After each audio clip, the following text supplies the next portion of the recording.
Hey guys, I'm glad you're here.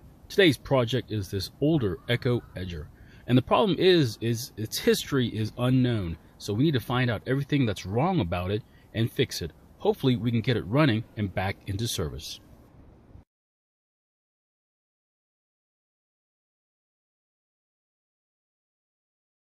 This edger was given to me by a coworker, and they didn't have any reliable information about it, so we're going in pretty blind here. Fixing this edger is going to be a little risky, just like any curbside pickup from a Craigslist ad. And as usual, I don't want to spend any money unless I have to, so if there's anything missing, I'll try and make do. After looking the edger over, it seems to be in decent shape. The blade is rusty, but it's not worn down. The trigger lever isn't broken, and it works just like it's supposed to. So here comes our first problem. The fuel tank grommet is missing, along with the vent that allows the tank to breathe. We'll need to replace it, but right now we can leave it alone since we're trying to find out if the engine even works. If we remove the gas cap, we see the plastic piece that keeps the cap from being lost, well, is lost. It's not needed, so let's check out the fuel lines and the fuel filter. The cool part is we can just pull the fuel lines out of the tank and check them out. The lines are way too long, but the filter is still on there, so we don't have to replace anything here. The next thing we find missing is the primer bulb. The primer bulbs are really cheap online, but now I'm getting worried. It looks like this thing has been stripped of parts and left to rot. Now I'm getting really worried that this is a lost cause. Well, we've done enough looking at this edger, so let's get to fixing it. Let's start pulling on the rope and making sure this engine has some compression left. Well, it looks like there's enough engine compression, so let's put some gas in the throat of the carburetor and try starting it.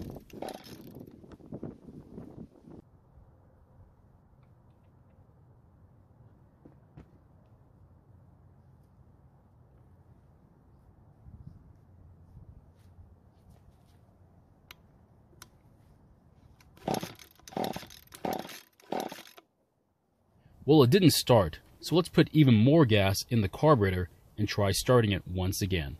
If it doesn't work, then I'll try using some starting fluid as a desperation move.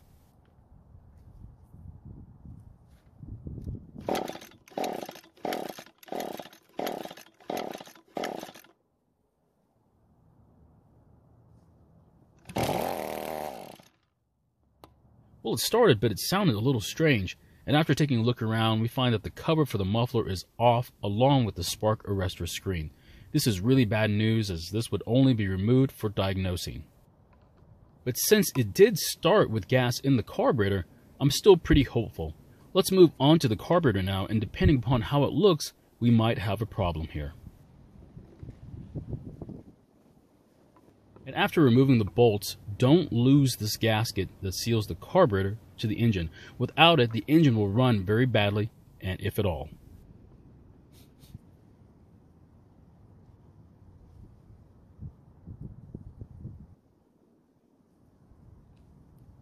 Finally, disconnect the throttle linkage from the carburetor, and now we can look at the carburetor itself. Let's remove the top plate on the carburetor where the primer bulb will be located at to look at the pumping diaphragm.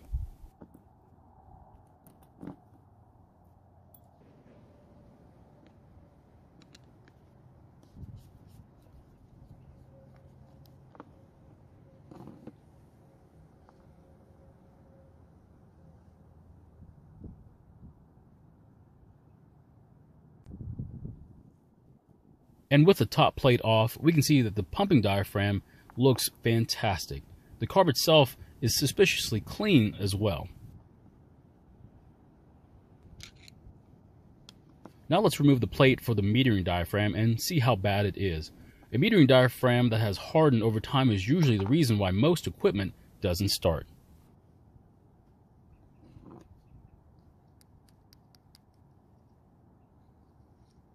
Well, this has got to be the worst looking diaphragm I've seen in a while. I'm pretty sure if we replace this with a brand new one for a couple of dollars online, the carburetor will work just like it's supposed to.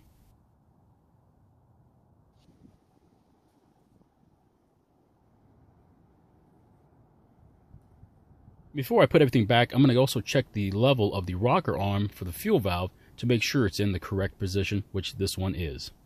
So everything looks to be in good shape carburetor wise. So let's reinstall the metering diaphragm and put the carburetor back together again.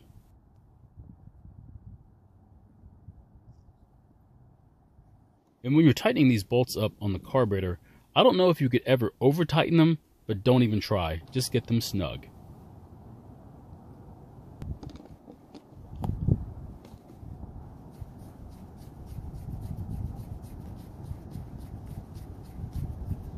And don't forget a new primer bulb while you're putting the carburetor back together. And just a quick tip, if you're using carburetor cleaner or brake cleaner, don't get any on the primer bulb or it'll crack.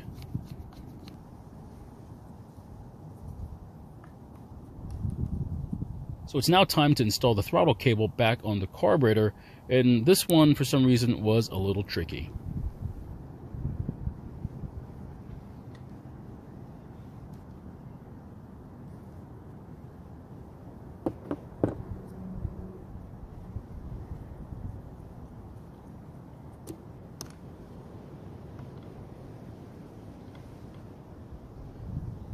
Before you stab the carburetor and the air filter assembly back to the engine, don't forget to replace the carburetor gasket.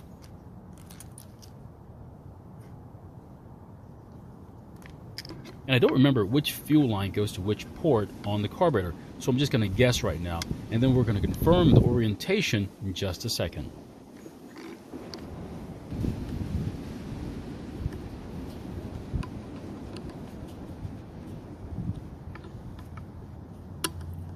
Now let's add just enough gas into the fuel tank since the fuel grommet is gone. And let's try priming the fuel system so we can confirm the fuel lines are correct.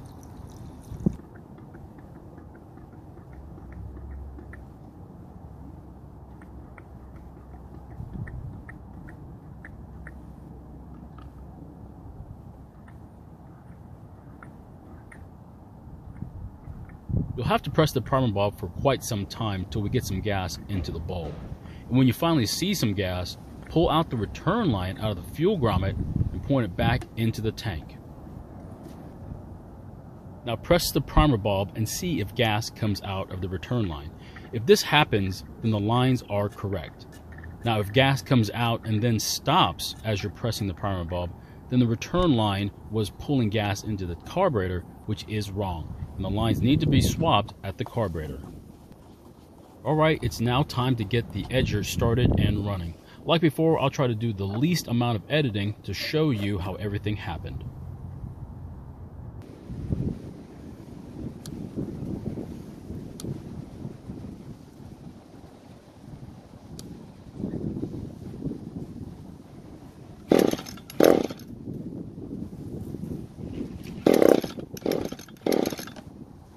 Well, it didn't really start, so let's prime it again and try starting it once again.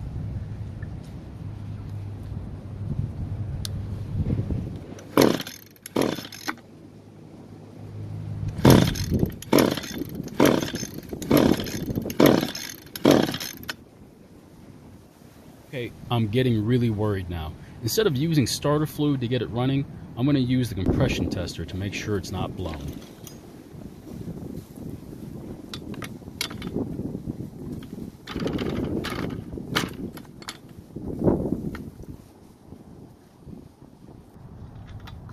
So the spark plug was wet, so we know we're getting gas. Maybe the engine was just flooded. Let me pull it over a few times and see if any gas comes out of the spark plug hole.